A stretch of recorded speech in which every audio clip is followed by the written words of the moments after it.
In this short video, we'll show you how to remove Stayput fastener shock cord cover clips easily. Let's get right to it.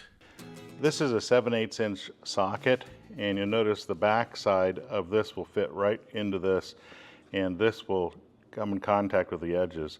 So what I do is I put this damaged one with the socket on the back side.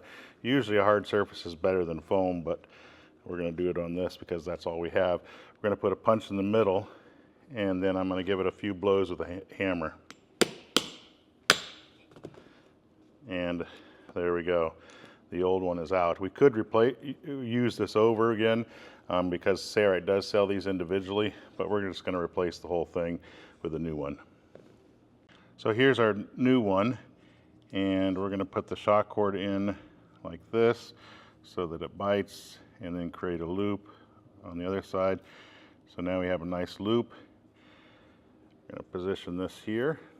We've already got a hole in here, and we're going to put this washer with the post on, and usually I just hit it with a mallet, but yeah, I'm going to have to hit it with a mallet. I need something hard on the back side. This is the back side of a cushion.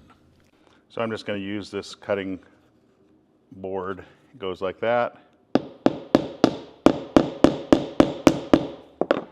Still need to go more. Usually I pound on the other side, but so I pound here usually, but just be gentle with this. A little bit more, still wiggling a little bit. I still have one more. This little post will go all the way to the top. There we go. Now it doesn't wiggle.